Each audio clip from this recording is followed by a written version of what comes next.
When the world falls apart, the first thing that collapses is not the earth beneath your feet.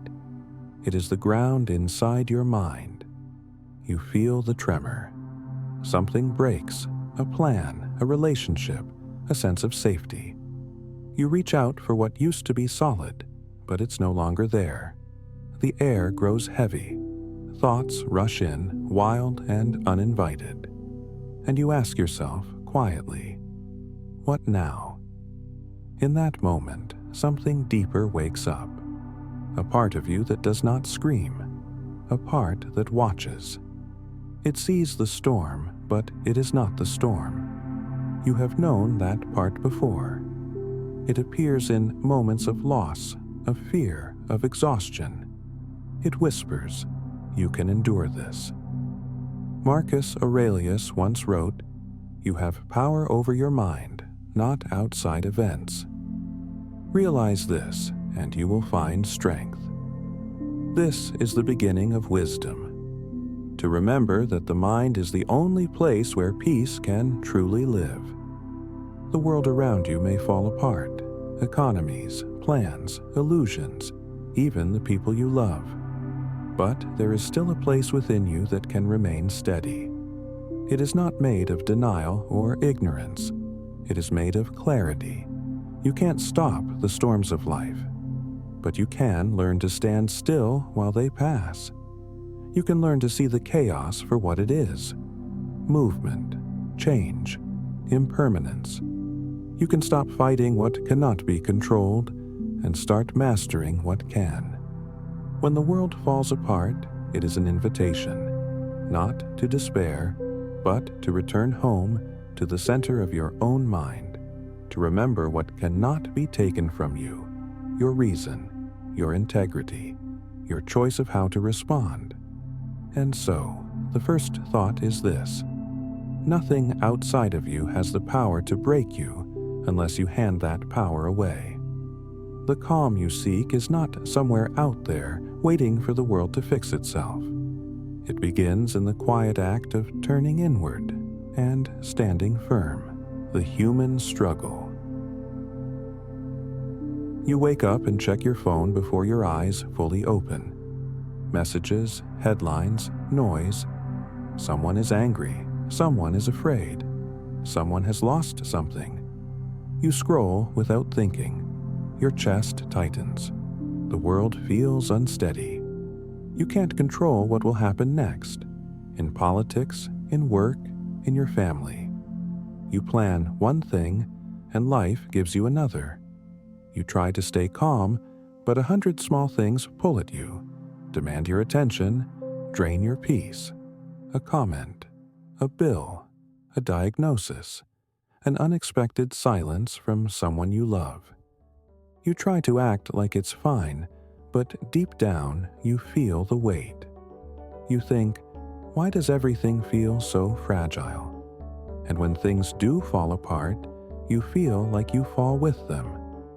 Sometimes the world collapses loudly through loss, disaster, betrayal.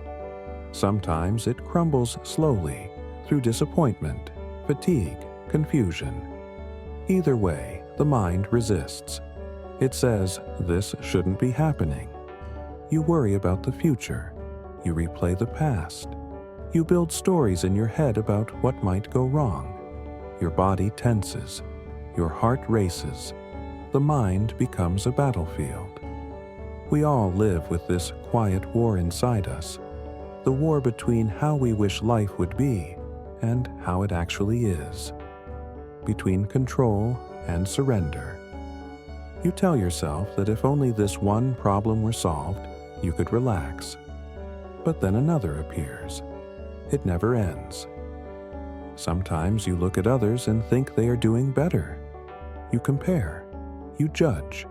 You feel behind. But they are fighting their own invisible battles too. The truth is, life will always give you something to fear, something to lose, something to endure. The question is not if it will happen, but how you will meet it. In difficult times, the mind tends to shrink. It circles around problems like a bird trapped in a room.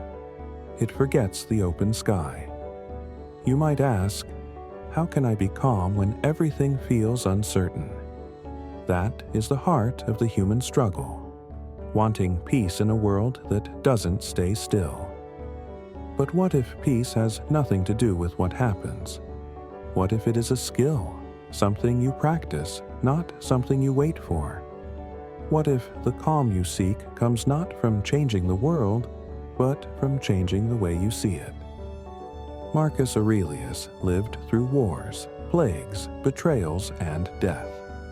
He ruled an empire, but his greatest challenge was the same as yours: to remain steady when the world around him shook. His answer was not escape. It was mastery of the self. You, too, can find that stillness. But first, you must understand how the Stoic mind sees the world differently. The Stoic shift in perspective. Imagine you are standing in the rain. You can curse the sky, or you can open your umbrella. Either way, the rain will fall. The Stoic sees life this way. You cannot control the weather, of nature, or of fate, but you can always choose how to walk through it. Marcus Aurelius reminded himself daily, the universe is change. Our life is what our thoughts make it. To the Stoic, peace does not come from avoiding hardship. It comes from understanding what belongs to you and what never did. There are only two kinds of things: those within your control and those beyond it.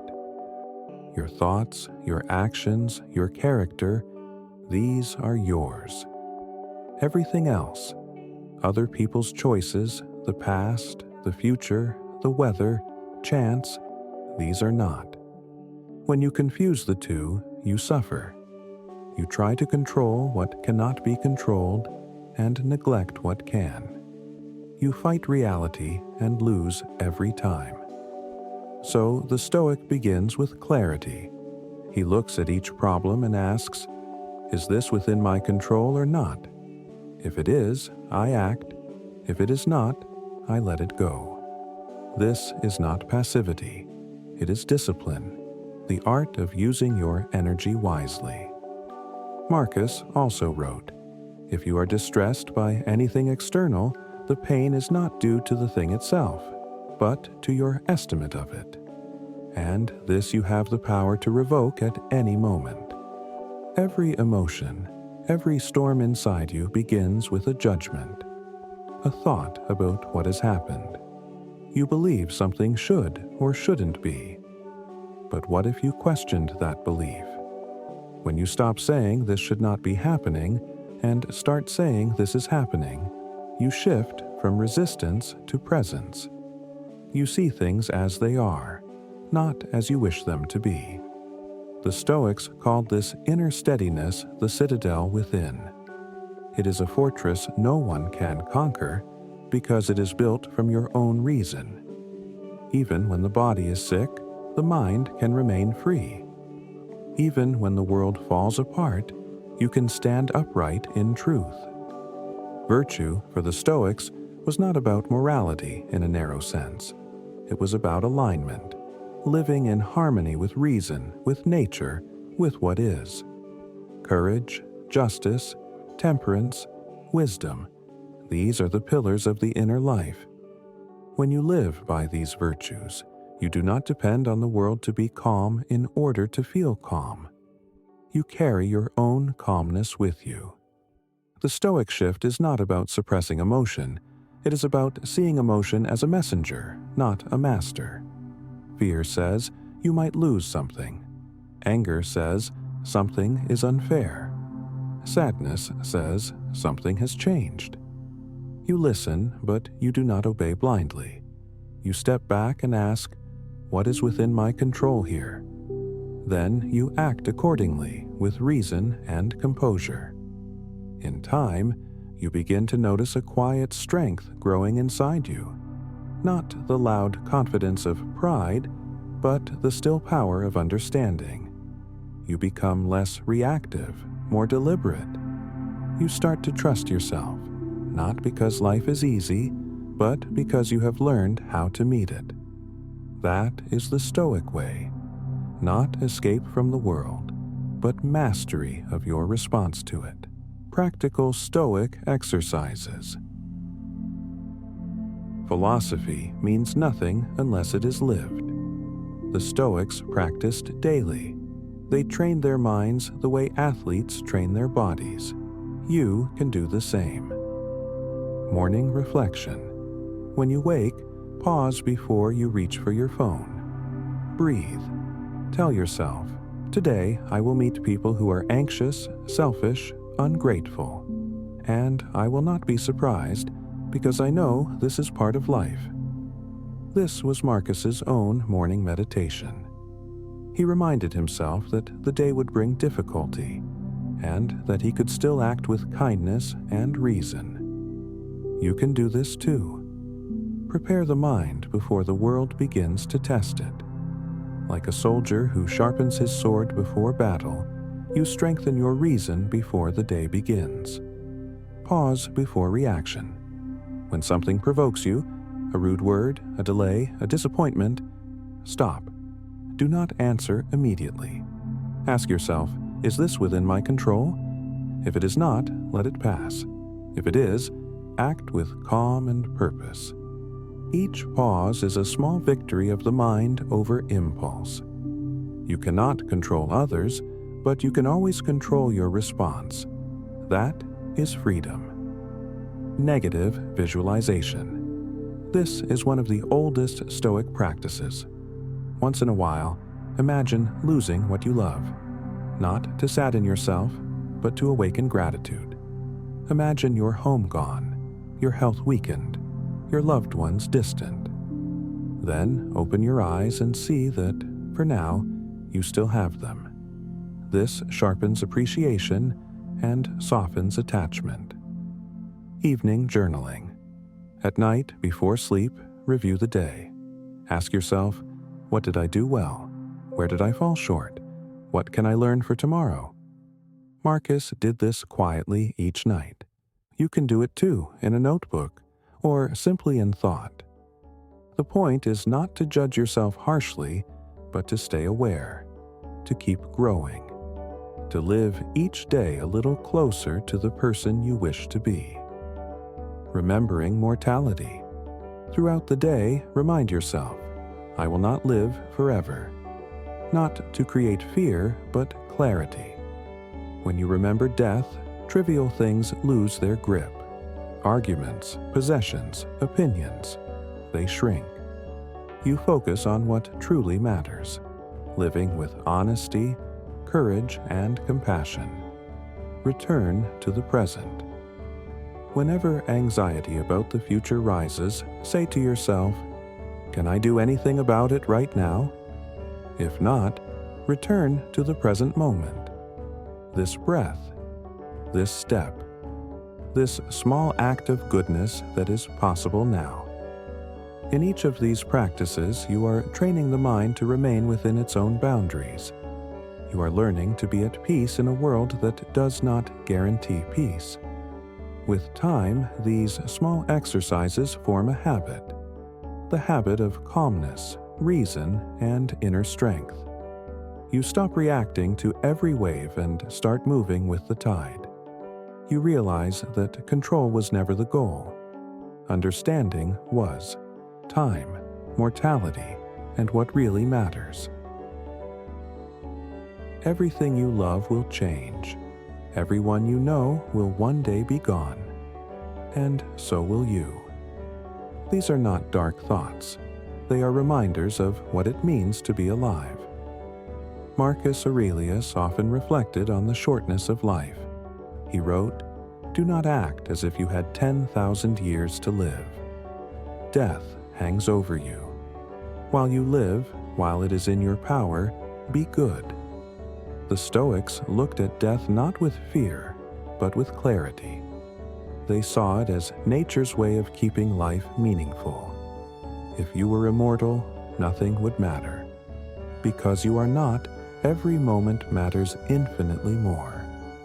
Think of how much time is lost in worry, anger, and distraction. You scroll through endless noise, while the present, the only real thing, slips away quietly. You plan for a future that may never come, while missing the day that has already arrived. The Stoic asks, "If I were to die soon, would I be proud of how I lived today?" Not in grand terms, but in small ones. Did I act with kindness? Did I think clearly?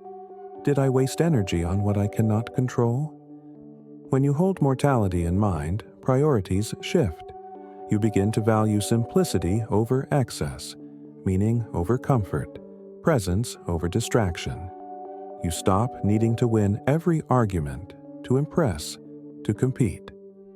You realize that peace is not found in addition, but in subtraction, removing what is false, unnecessary, heavy. The whole universe is change, and life itself is but what you deem it, Marcus said. Everything is in motion. You cannot stop time, but you can choose how to move with it. You can live as though each day were a complete life, enough on its own. When you accept that life is temporary, you start to live more fully. You love more honestly. You forgive more easily. You let go faster. Mortality is not your enemy. It is your compass. It points to what truly matters. And what matters most is not how much you achieve, but how you live within yourself. Calmly, justly, wisely, gratefully. Each breath, each sunrise, each small act of integrity, these are the victories that last. When your time ends, what remains is not what you owned, but the spirit with which you lived. That is why the Stoic does not run from death. He walks beside it quietly, knowing it gives shape to life. He learns to say, "This is enough. This moment is enough." Quiet resolution. The world will fall apart many times in your life, sometimes in great ways, sometimes in small. It will shake your plans, your beliefs, your heart, and each time you will have a choice: to collapse with it, or to stand still, not in denial, but in understanding. You will remember that calm is not the absence of storms, but steadiness within them. You will remember that peace is not given by the world. It is built by your thoughts. You will remind yourself, "I cannot control what happens, but I can control how I meet it. I can act with virtue, reason, and love, no matter the chaos around me." This is not easy, but with each challenge, you grow stronger in quiet ways. The mind learns to rest in itself. The heart learns to open without fear. The Stoics believed that life's purpose is to live according to nature, to flow with what is rather than against it. That means accepting loss, change, imperfection. It means finding beauty in impermanence. When you stop demanding that life be different, you begin to see how extraordinary it already is. The simplest things, a breath, a kind word, a sunrise, become enough. And when the world seems to fall apart again, you will not ask, "Why me?" You will say, "Ah, here it is again, the test, the reminder." And you will return to the inner citadel, that unshaken place within you. From there, you can face anything. From there, you can live freely without fear. Marcus Aurelius once wrote, "The happiness of your life depends upon the quality of your thoughts. So guard your thoughts well. Keep them clean, calm, and true. Let the world change. Let time take what it will.